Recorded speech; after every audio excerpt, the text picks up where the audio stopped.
தமிழ்நாட்டில் வேலைவாய்ப்பு மற்றும் பயிற்சித்துறையின் கீழ் 132 அரசு தொழிற்பயிற்சி நிலையங்களில் 36,344 இருக்கைகளுடன் மற்றும் 277 தனியார் பயிற்சி நிலையங்கள் 26,388 இருக்கைகளுடன் செயல்பட்டு வருகின்றன. இன்று நம்ம இதுக்கு முன்பே ஜூன் 9 இருந்து நம்ம அட்மிஷன் நம்ம ஸ்டார்ட் பண்ணியிருக்கோம்.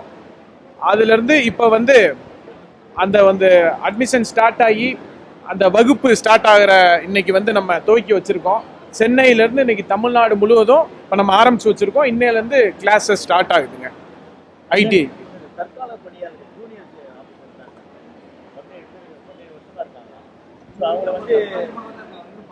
ஆமாம் சார், அவங்க கண்டிப்பாக சார், கண்டிப்பாக அவங்க கொடுத்துருக்காங்க சார், கோரிக்கைகள் கொடுத்துருக்காங்க, பல வருஷமா இருந்து வந்திருக்காங்க.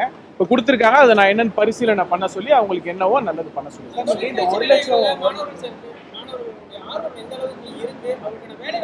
சார் சார் 95% மேலே போயிடுச்சு சார்.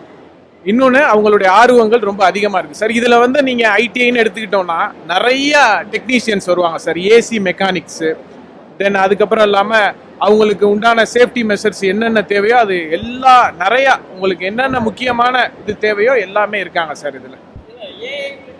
ஆமாம், அது இந்த ஆண்டுலேருந்து நம்ம கண்டிப்பாக சார், கண்டிப்பாக ஏஐயில் என்ன பண்ணியிருக்கோம்னா சார், தொழிலில் 4.0 தரத்திலான அட்வான்ஸ்டு சிஎன்சி ரோபோட்டிக்கு, தென் அதுக்கப்புறம் எலக்ட்ரிக்கல், அப்புறம் நவீன தொழில் பயிற்சிகளில் என்னென்ன இப்போ இனி வரும் காலங்களில் என்னென்ன டெக்னாலஜி வைஸ் செய்யணுமோ அது எல்லாமே செய்கிறோம் சார். இந்த பட்ஜெட்லையுமே நீங்கள் பார்த்துருப்பீங்க, ஏஐலையும் நிறையா நம்ம முழுசாக புதியதாக நம்ம கொண்டு வரோம். அதுக்கான பயிற்சிகள் ஸ்டார்ட் பண்ணி இனி வரும் காலங்களில் ரொம்ப அட்வான்ஸ்டாக எப்படி நம்ம ஐடிஐயில் கொண்டு போகணுமோ, ஸ்டூடெண்ட்ஸ்க்கு என்னென்ன சப்ஜெக்ட்ஸ் தேவைப்படுமோ, எது முக்கியமான அம்சங்களோட நம்ம பண்ணுறோம் சார்.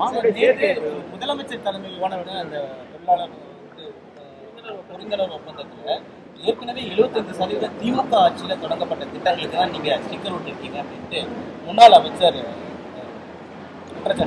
நேற்று முதல்வர் துவக்கியிருக்காங்க. எதிர்கட்சியினர் எங்களை பாராட்டு செய்வாங்க நீங்க நினைக்கிறீங்களா? விமர்சனம் தான் செய்வாங்க.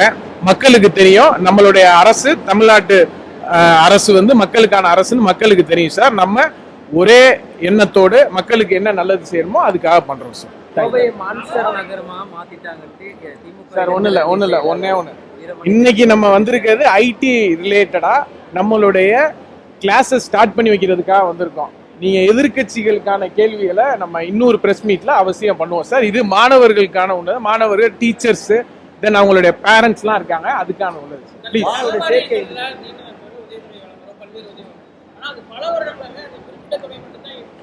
சார் திருப்பியும் அடுத்த கொஸ்டினுக்கு போறீங்க. கண்டிப்பா சார். சார் ஒண்ணு இல்ல சார், நம்ம பதவி எடுத்து மே 21 நம்ம பதவி எடுத்திருக்கோம் சார். நான் அமைச்சரா பதவி எடுத்திருக்கேன். நலவாரியங்கள் 20க்கும் மேற்பட்ட நலவாரியங்கள் நம்மளுடைய துறையில இருக்கு சார். பல்வேறு கிட்டத்தட்ட ஒரு 50 வருஷமா அவங்களுடைய கோரிக்கைகள் நிறைய இருக்கு சார். படிப்படியா எங்களால முடிஞ்சதை நாங்க செஞ்சுக்கிட்டு தான் சார் வரோம். அரசு ரீதியா நம்ம செஞ்சுக்கிட்டு வரோம். இன்னும் அவங்களுக்கு ஸ்பெசிபிக்கா கேட்கிற அனைத்து வேண்டுகோளையும் நம்ம செய்யறதுக்கு எல்லா முயற்சியும் எடுக்கிறோம் சார். சார் நான் தான் உங்களுக்கு சொல்லிட்டேன், இது ஐடிஐ ரிலேட்டட் விஷயம்னா ஐடிஐ மட்டும் பேசுவோம். என்னுடைய துறை சார்ந்த விஷயத்தை நீங்க கேளுங்க, நான் பதில் சொல்றேன். சொல்லிட்டேன் சார். பட்ஜெட்ல சார் நம்ம டிபார்ட்மெண்ட்ல பட்ஜெட்ல கிட்டத்தட்ட 5-6 அம்சங்களுக்கு மேற்பட்ட நிறைய திட்டங்கள் நம்ம கொண்டு வந்திருக்கோம். மெயினா ஐடிஐ ஸ்டூடெண்ட்ஸ்க்கு ஏஐ ரிலேட்டட் விஷயங்களும் கொண்டு வந்திருக்கோம் சார். பட்ஜெட் செப்டம்பர் 1 நம்மளுடைய துறை சார்ந்து இது தாக்கல் பண்றோம். அதுக்கப்புறம் நீங்களே பாப்பீங்க, கிட்டத்தட்ட வருஷத்துக்கு 5 ஐடிஐ கல்லூரி புதிதாகவும் நம்ம கொண்டு வரோம். ஸோ அது ரிலேட்டடா நிறைய பண்றோம். மாணவ சேர்க்கை தான் சார் ஜூன் 9 இருந்து ஸ்டார்ட் ஆகி கிட்டத்தட்ட இப்போ வரைக்கும் 84% மேல அட்மிஷன் ஆகி போயிட்டு இருக்கு சார்.